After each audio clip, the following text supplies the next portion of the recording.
Now, on BBC Two, a film documentary on Winchester Cathedral, celebrating the 900th anniversary of its foundation.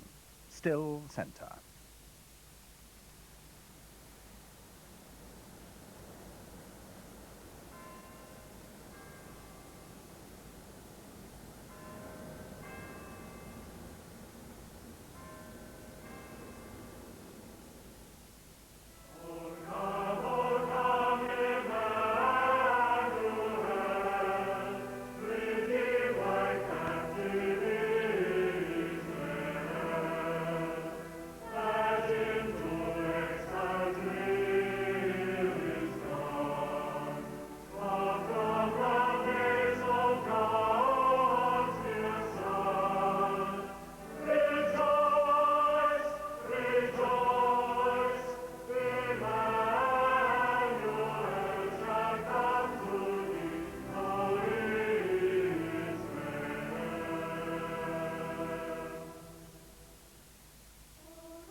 On Christmas Day in the year 648, the earliest church to be built on this site was consecrated by St. Birinus, who had been sent by Pope Gregory to convert the pagan West Saxons.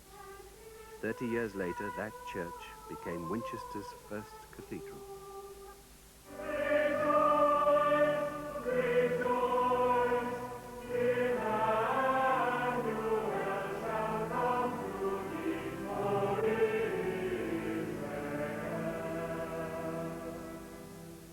In the centuries which followed the conversion of Wessex to Christianity, Winchester became the first capital of England. In time, the original church was replaced by a second, grander cathedral, 100 yards in length. This, in its turn, was to make way for a third, even mightier structure, the present cathedral. This year, it has been celebrating the 900th anniversary of its foundation by Bishop Walkley, kinsman of William the Conqueror.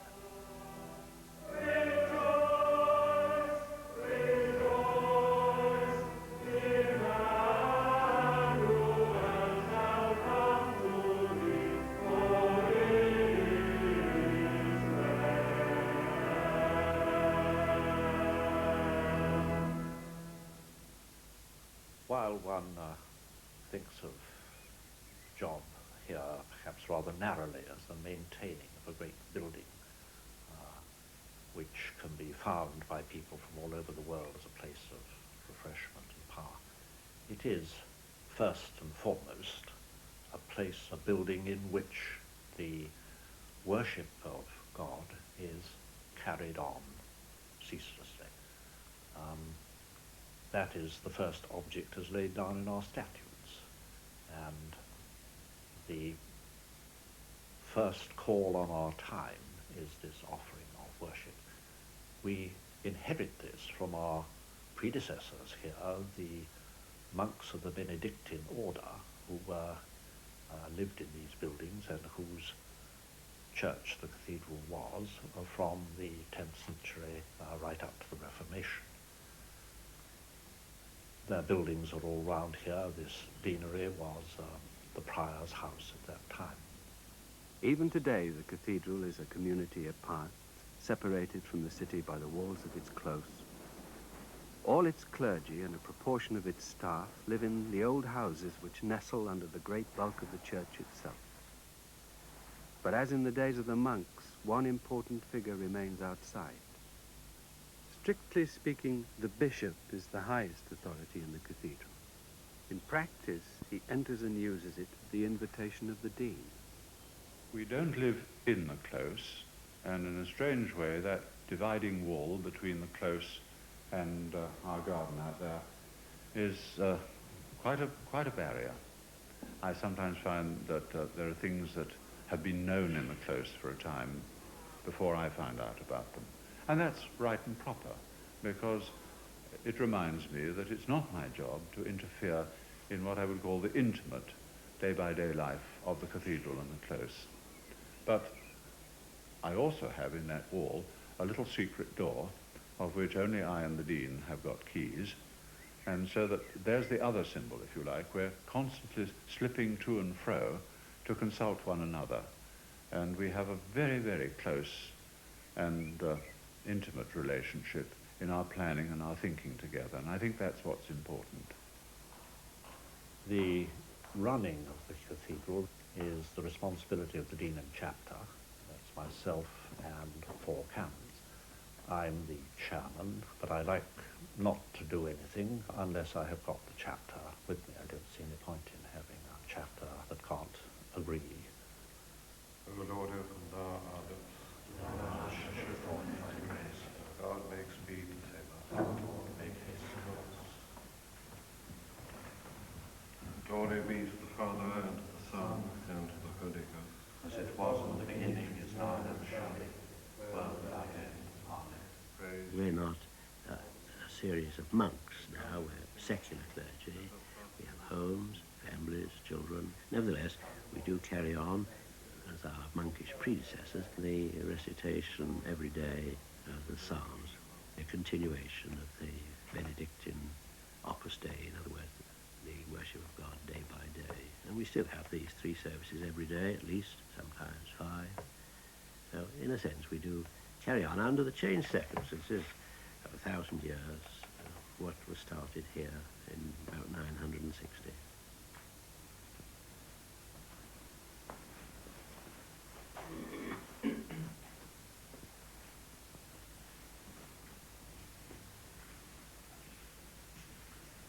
the Lord be with you.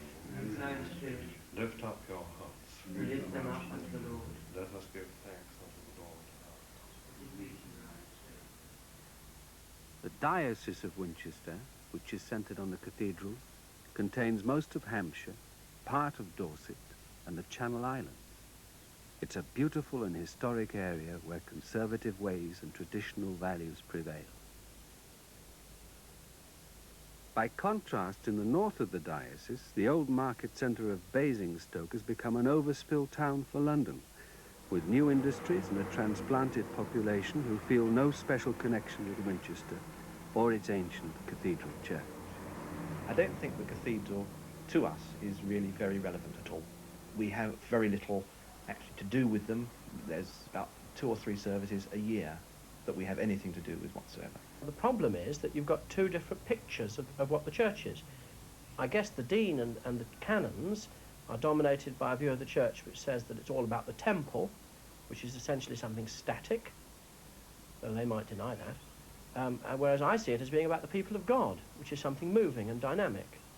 And therefore, really, there doesn't seem to be much way in which we meet, really, either socially or, if you like, politically. Indeed, sometimes we have to actually fight on a diocesan level for what we want in parishes, because the norm is always considered the kind of cathedral.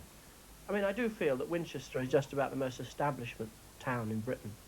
I mean, it's dominated by the cathedral, by the college, by the castle, which is the administrative headquarters of the county, by the prison, by the hospital. I just wonder where the ordinary little people who live there have any part in it. And certainly I've heard some of them say that.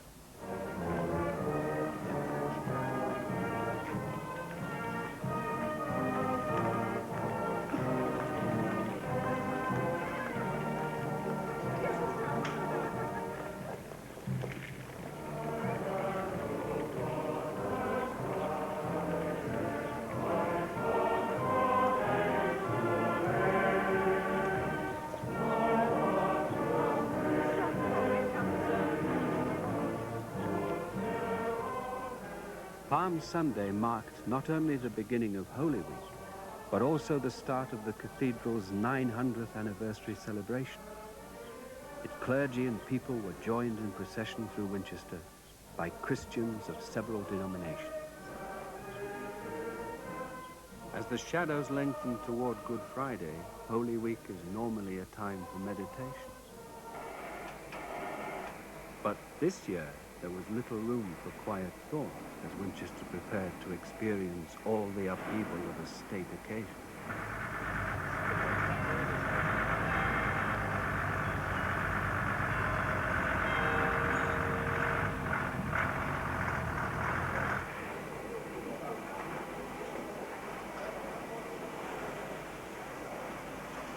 Diane, you can put your glass on that. No, you better do that because I don't know how.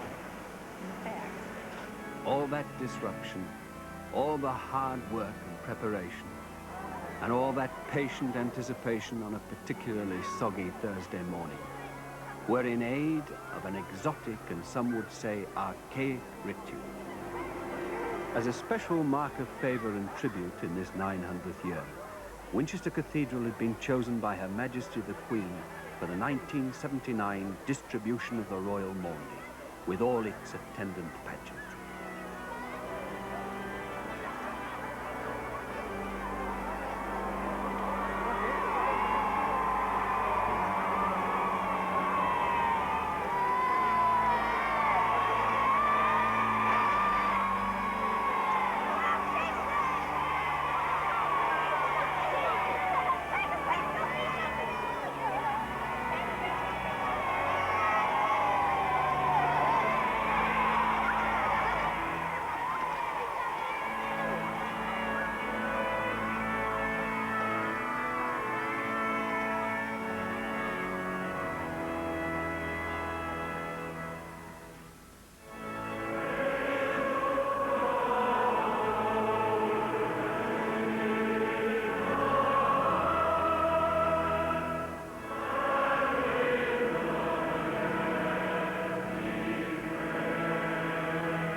One of my congregation, a wonderful old chap called Bert, a deaf old man who fought in the First World War and was confirmed only a short time ago, was actually part of the group receiving the Maundy. And I took him down and we went in the car and had a lovely kind of journey there. And he's a very kind of basic sort of bloke, really. And he still lives in the trenches, I think. As long as I remember Bert in that service, I could keep my cool, really. As soon as I felt it wandering off to other things, it struck me the whole kind of hypocrisy of Anglican Christianity, which is so tied up with a county vision of what life's like. It doesn't really come to terms with what the aspirations and needs of very ordinary, delightful, wonderful people are. It's not about that. It's a great, escape into medieval England that everyone would love to live in.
But it did seem to me a pity that it was to do with a symbolic action of service, that the Queen actually is there to, in a sense, wash the feet of those men and women who are there in a kind of symbolic and almost real way.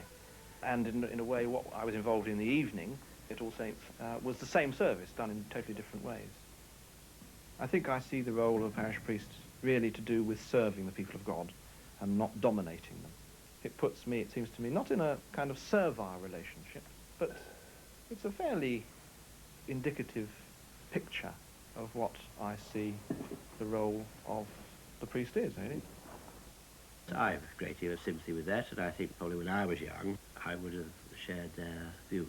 But I think within the total picture, we have a very wonderful part to play, and of course, we do have a much wider world contact than is possible in any parish. I mean, we have links with Scandinavia, France, America, so that it does give a picture of the church not just as a local society, but as a part of a worldwide society. And this Winchester does have that dimension. It's on the grand scale.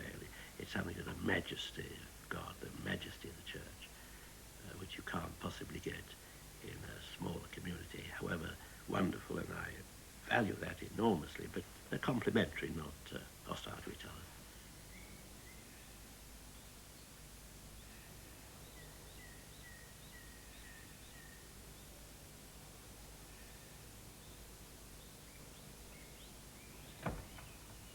Summer and winter, the cathedral observes a curfew from 10 at night till 6:30 in the morning.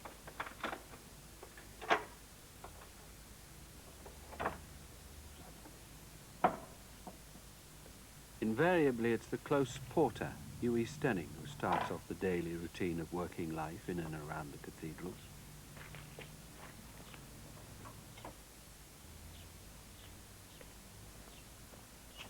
Having unlocked the other 2 gates to the close, Hughie will spend his day as a craftsman's mate, helping the cathedral carpenter or the plumber who maintains the roofs.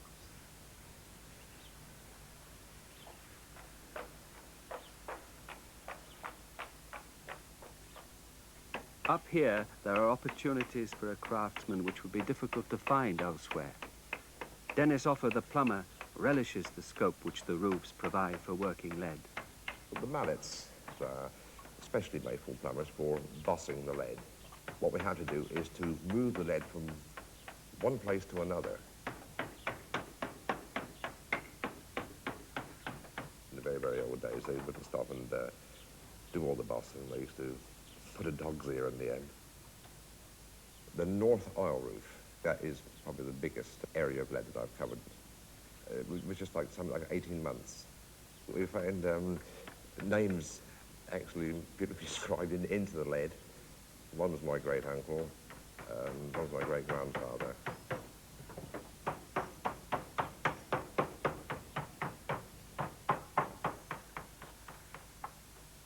From end to end, the cathedral measures 556 feet. It's the second longest church in Europe. And no one knows just what massive weight of lead is supported by the ancient timbers hidden away within the dark spaces of the rooms.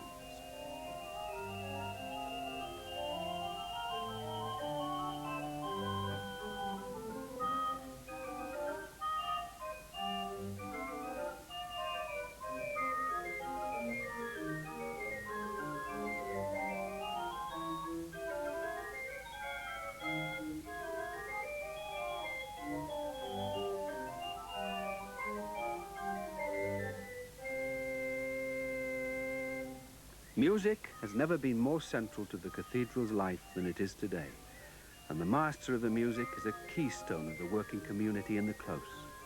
When Martin Neary came here in 1972, he had his own domestic practice organ installed in the curious medieval undercroft of his house.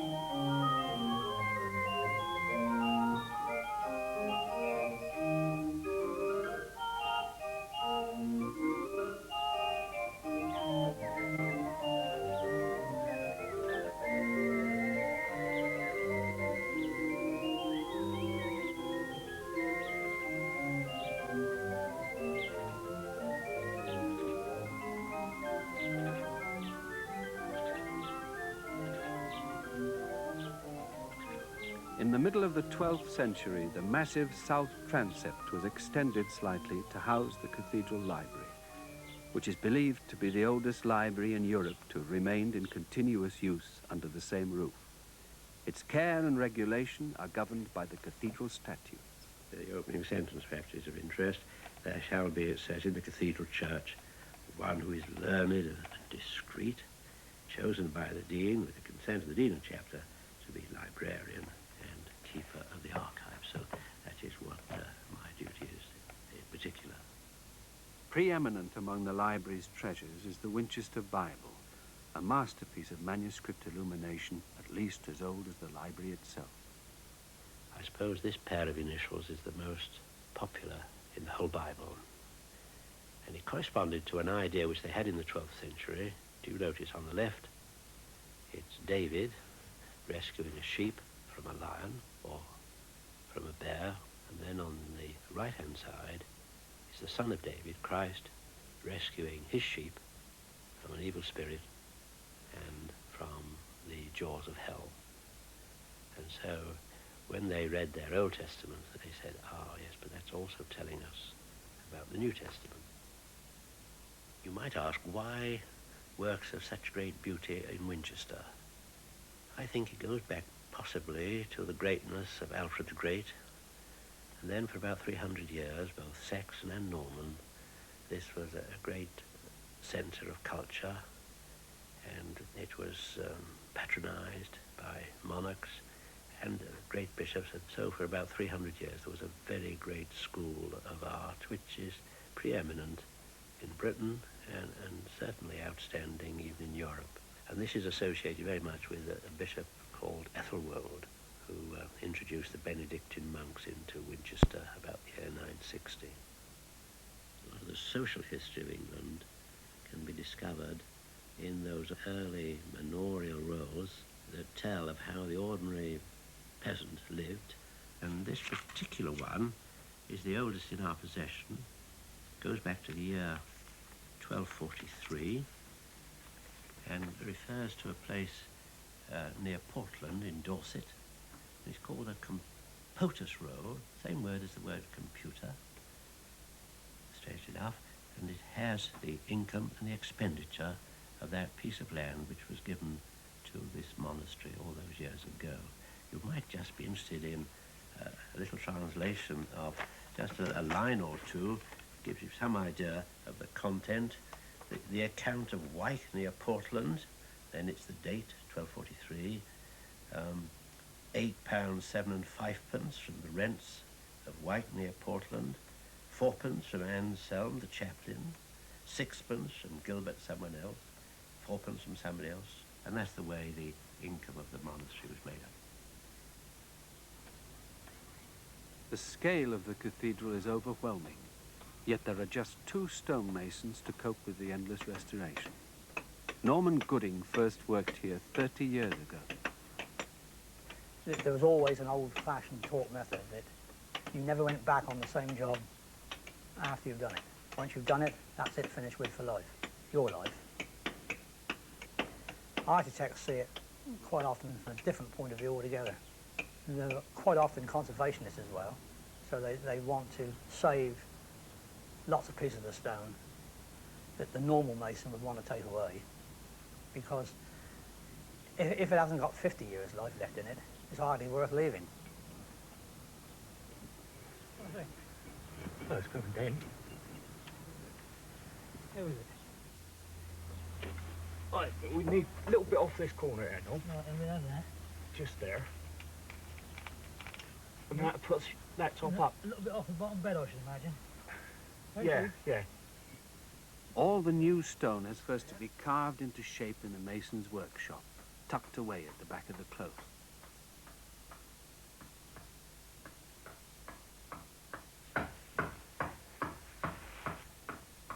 It's an extremely precise business, far more a question of disciplined skill than of self-expression. And you are always copying what someone else has done. You apply a template, you draw the lines according to the template, and then you work to the lines that you draw on the stone.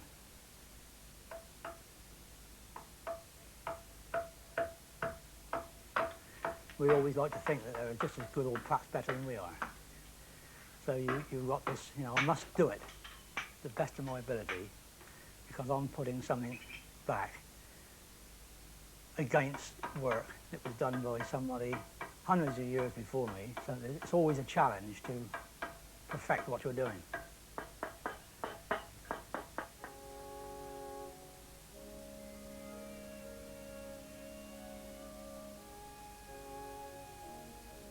The building of this mighty cathedral so soon after the conquest could be seen as a statement of supremacy, an assertion of the dominance of Normans over Saxons. But from the beginning it spoke not simply of mass and strength, but of space and harmony, of aspiration expressed in stone. And 3 centuries later, it was the very solidity of the early work which made it possible for Winchester to give England the glorious elegance of the style we now call Perpendicular. For it was by literally stripping away and remodeling the original structure that the present appearance of the nave and aisles was achieved. The work was financed and supervised mainly by William of Wykeham, Winchester's most famous bishop. But the idea and the impetus for this grace and beauty came from his predecessor, William of Eddington, who was a much admired favourite figure of the present bishop, John Taylor. Eddington had that vision, and what staggers me is that he was able to look ahead and have that daring at a time when England was reeling under successive bouts of the Black Plague, where half the clergy in the country had died, where there were the most appalling problems facing him, and a great deal of political hypocrisy and unrest. And yet, in the midst of all of that, somehow he was able to find the courage and the faith to be so forward-looking, to live for the future. I often think when I'm in the cathedral, we look back and we think, oh, there's great people in the past. But the only reason we remember them is that in their day they looked forward. The cathedral is really a monument to the people who look to the future. And it's important to remember that. It isn't just a monument for the past. What it says to me is, you've got to look ahead too. Don't stand staring back into the past, but have the courage, a little bit of the courage they had, to look into this rather terrifying future that none of us knows much about, which we all see coming upon us, and to say, come on, let's build something new. It was here, near Dorchester Abbey in Oxfordshire, that in 635, Cynegild, the Saxon king who later built the first church in Winchester, was baptized by St. Birinus the missionary. This memorial to Birinus contains fragments of his original shrine, and this year one of them was given a new symbolic significance. Right Reverend and beloved brother in Christ, we entrust to the safekeeping of the Dean and Chapter of your Cathedral Church of Winchester a fragment of stone from the shrine of St. Birinus, Apostle of Wessex. And may this cross be a constant reminder of our brotherhood in Christ and rededication to his service.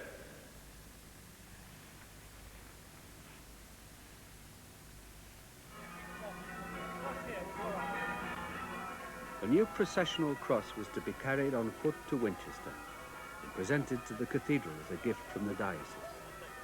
The pilgrimage would take a week and follow the route taken by Bishop Hedda, the son of Birinus, when he moved the seats of the bishops of Wessex from Dorchester to Winchester.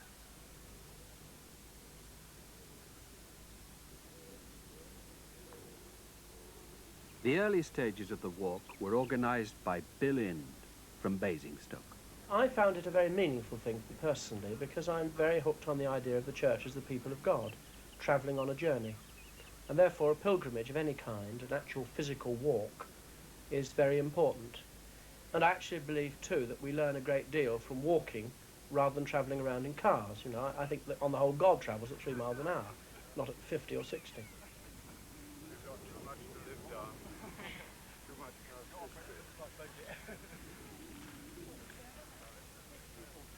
The other thing, of course, was this business of the carrying of the cross, which we carried all the way from Dorchester to Winchester.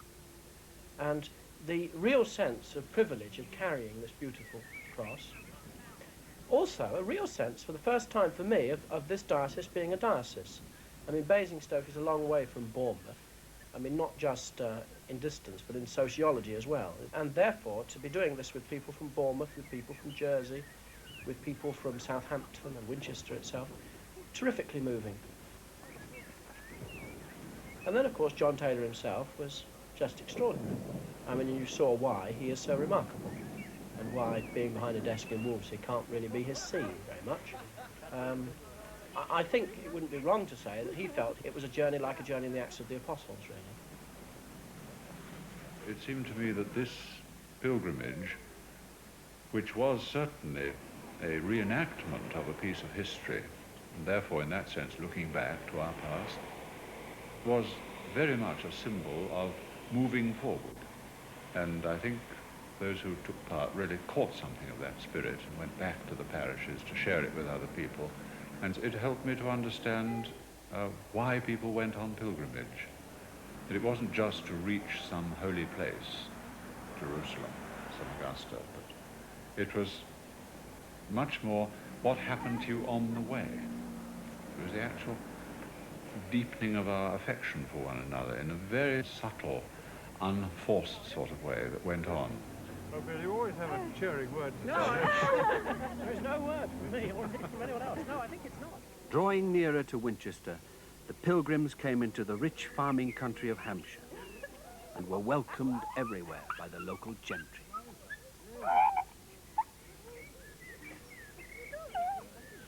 How do you do? Have you met Lady Lillian Austin? How are you? This farm belongs to Lady Lillian Austin, who has a long association with the cathedral and is a personal friend of the bishop. Lovely to see you. Lovely to see you.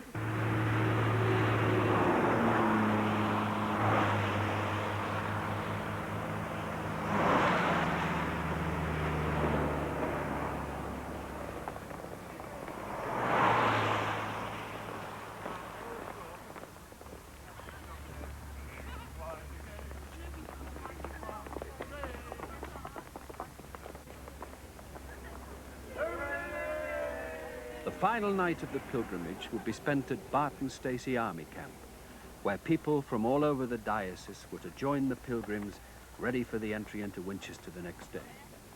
Those who'd been on the walk from the beginning had agreed to lay on an entertainment, and the evening produced something of a surprise start turn. Some of you have already heard about my daughter's 21st birthday party.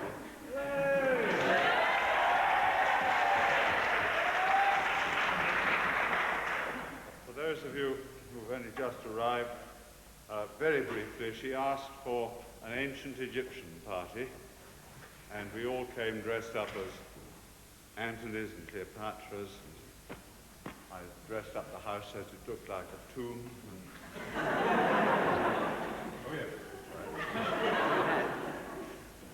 And I made up this song for her, and that was years and years ago. Very pathetic. Those pharaohs, they'd been going on for dynasties, long, long thousands of years, but the longer they went on, the more regretful it all became.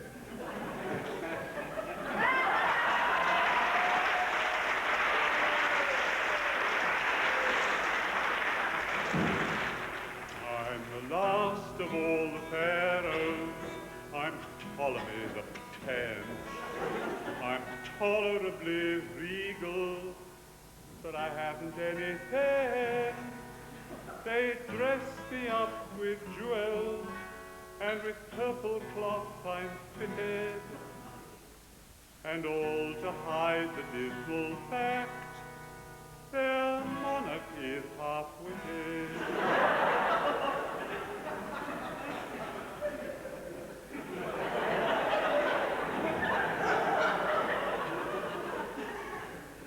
My dynasty goes back through time, an almost endless vista, and every single king of them was married to his sister. The sad results are obvious. I don't know if you follow me. We're absolutely bonkers, but particularly Ptolemy.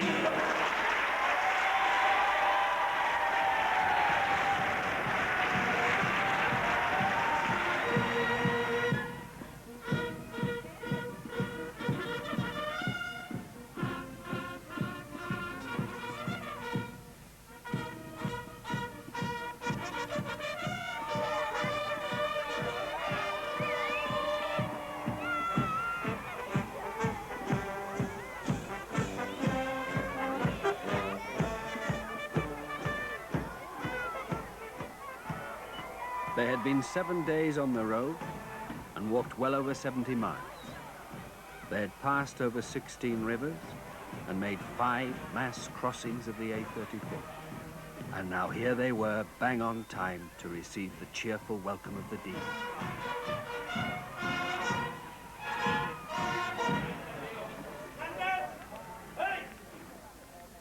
The Dean and chapter were formally to accept the new cross at an outdoor Eucharist on the site of that first church which Hedda promoted to the rank of cathedral back in the 7th century.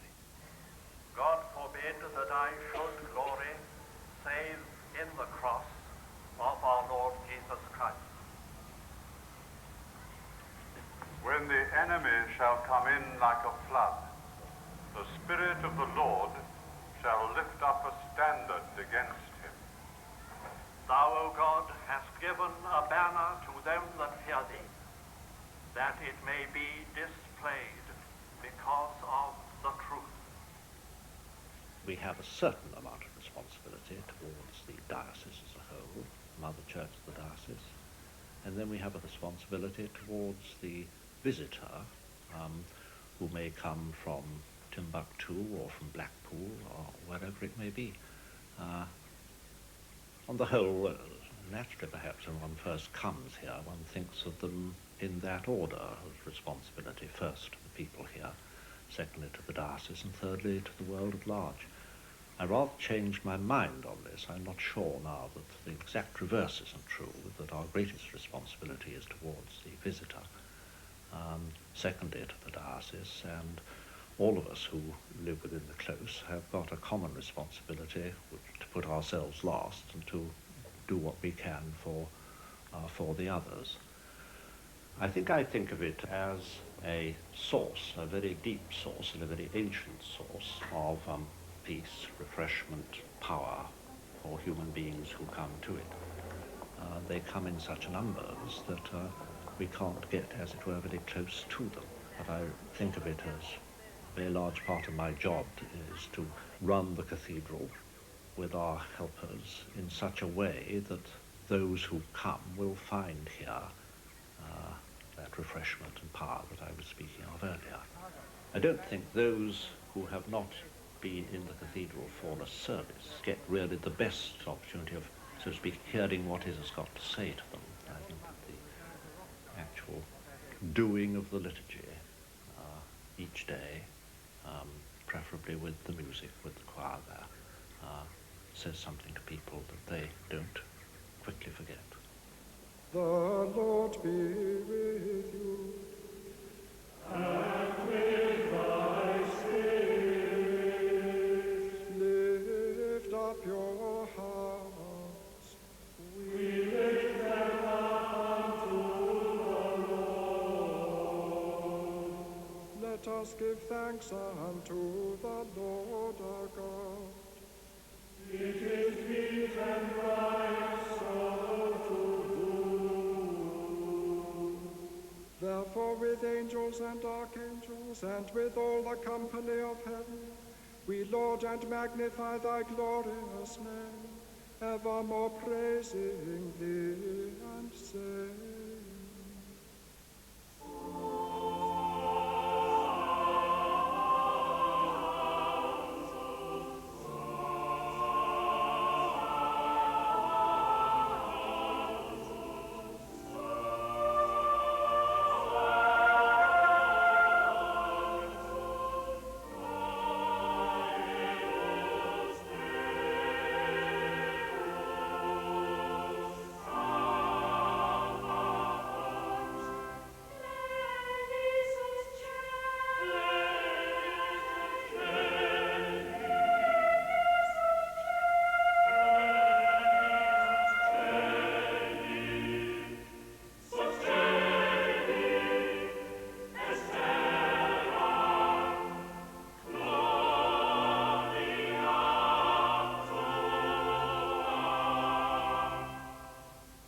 If the cathedral is to be what it ought to be, it must maintain the best that we have inherited from the past.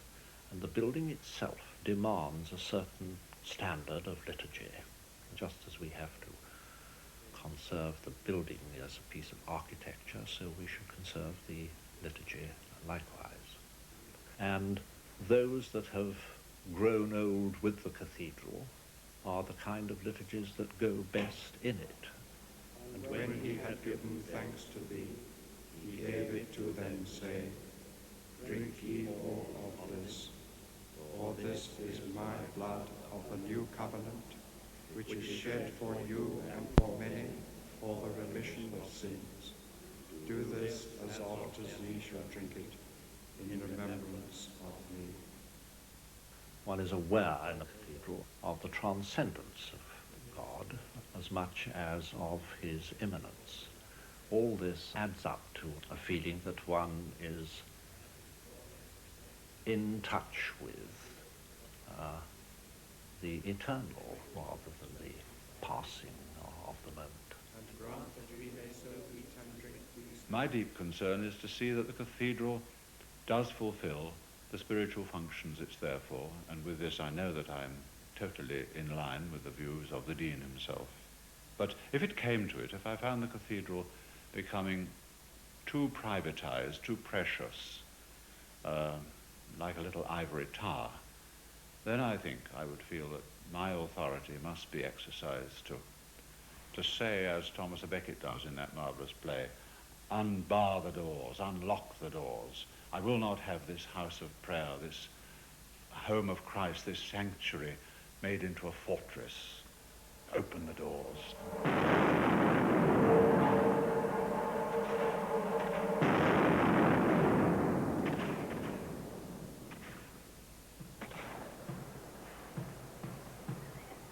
The doors were once forcibly opened by Cromwell's army, who sacked the cathedral in the Civil War. This time it was just the junior riflemen from the depot up the hill, making their contribution to the anniversary celebrations in the Winchester Cycle, a large-scale pageant performed by local drama groups.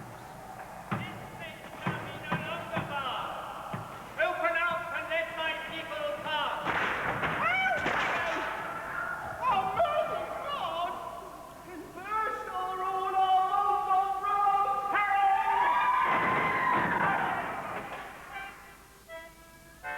The cultural events held in and around the cathedral are generally intended for local people, but they're also enjoyed by the 500,000 visitors who pass through each year, and whose donations make up a large part of the cathedral's income.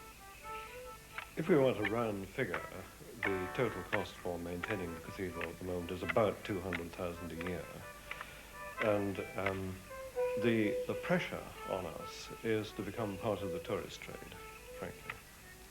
And that is not what we see ourselves to be. We see the development of a place like this cathedral over the next 10 years very much in terms of the development of a great church. And that's what it is, and that's what it's supposed to be. I think it's very important to realize that there are three very great delusions about cathedral finance in England. The first of these is that cathedrals are maintained by the state. A lot of people believe this, and the truth of the matter is that the state contributes nothing at all at the moment, nor is it likely to in the foreseeable future. The second great delusion is that we have huge estates and vast properties, which we've got from the medieval kings and so on, which give us enormous incomes about which we're all very secretive and deceitful. And the truth of the matter is that we here own not 1/2 inch of property outside the cathedral close. The third delusion is that the cathedrals are maintained by the church commissioners, and that again is false. The income from the church commissioners goes almost entirely to paying the clergy, not to keeping up cathedrals. The cathedral is kept going largely through the efforts of 400 voluntary workers, who perform a total of 684 separate jobs, all strictly scheduled and rostered. Norman Gooding the mason is one of a select group of cleaners and polishers, known affectionately as the Holy Dusters and the Brass Band. To be able to put stones on a building so wonderful as this one, this to me is almost an honor. And the way I repay the cathedral is by doing something that I also like, and that's cleaning the grass. I can do that, enjoy it, and it's a way of saying thank you.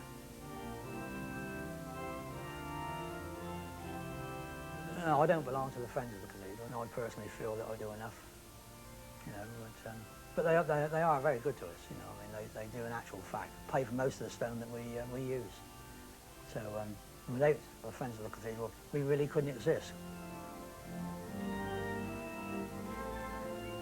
The Dean's Garden is the setting for the annual meeting of the Friends of the Cathedral. This year they've contributed more than £40,000 to its upkeep and activities, and they're here today to listen to the reports of its various officers, including the cathedral architect, Corinne Wilson. After 3 or possibly 4 years of our meeting together here and viewing the east gable of the cathedral, you must be wondering, as indeed the august personage on my right was wondering at the start of this meeting, why it is that the scaffolding still encircles the south stair turret, as if the work were not yet finished. In 2 weeks' time, both those turrets will be clearly visible again, to show you properly what you've given so much and so generously to repair. So good night, very good night, may night dreams forget. That same night, the eve of St. Swithin, the town celebrated the cathedral's anniversary. For Swithin, who was tutor to King Alfred, has been patron saint of Winchester for the past 1,000 years.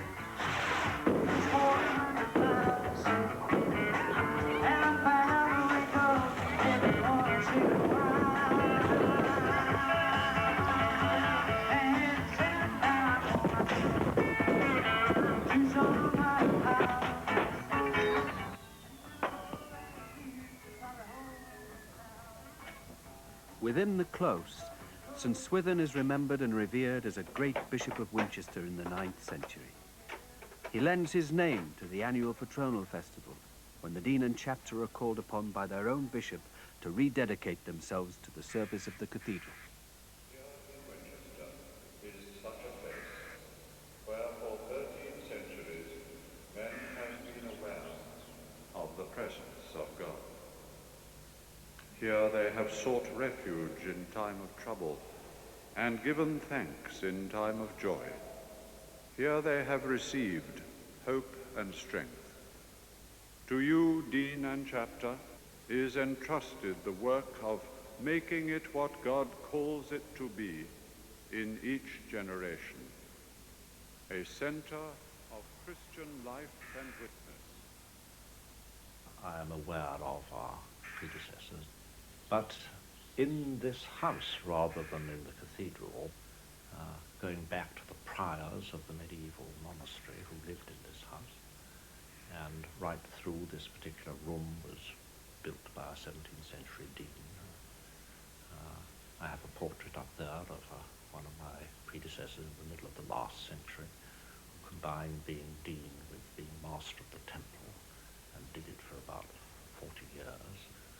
We keep the anniversaries each year of certain great men of the past of this part of the world, whose chantry chapels are in the cathedral, places where prayers are said for the repose of his soul. This has been going on since medieval times, and we value these annual reminders of such men as William of Wykeham, a very great Bishop of Winchester and a great benefactor of the cathedral. William, who was the great founder of New College, Oxford, and Winchester College here, and whose work for education will never die.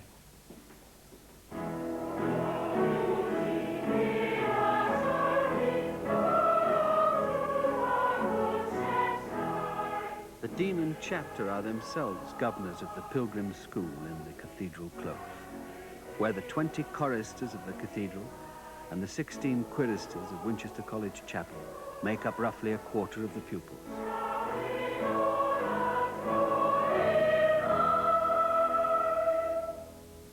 Sit down.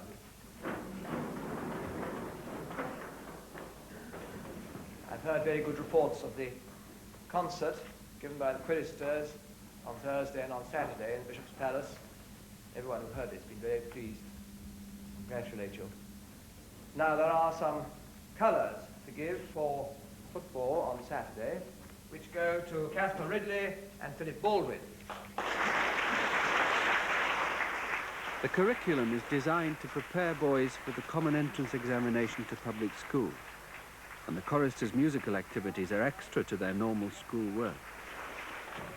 The cathedral requires them to sing roughly 7 hours of services per week, in addition to any special concerts, and to attend a further 10 hours of rehearsals in school.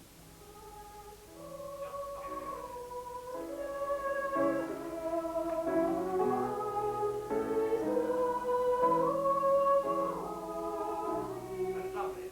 Now, when it comes to the top of page 5, Expressivo, what do you think the soloist may be doing there? Yes? Getting quieter? He might be, but it's in fact a rather important point. Anywhere else? Graham, yes? Taking more time. So that means what have we got to do? Watch, so that we give him time on... So when we come to do that tomorrow, we'll want to make sure that we're waiting for that. So let's go back to the last bar on page 4. It's Bud, and I'll play the solo part and you wait for me. I'll try not to sing it. 1, 2. Can you hear? Yes. That's it. We're waiting there. Very good. Okay. Still mouth open. Not too serious.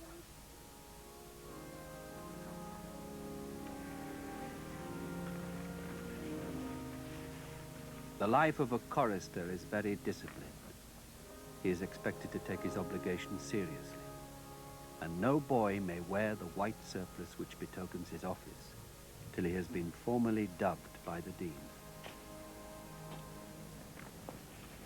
Sir, I present unto you these boys to be admitted choristers of this cathedral church. St. John Mark Dyson, I do here, in the presence of God and of this congregation, admit you into the choir of this cathedral church. Sing, rejoice, and be glad. Praise the Lord with a merry voice, and delight him with true melody in your heart.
Music in this building has been a special thing since the 10th century, and I personally feel today that more people are reached through music than through the spoken word.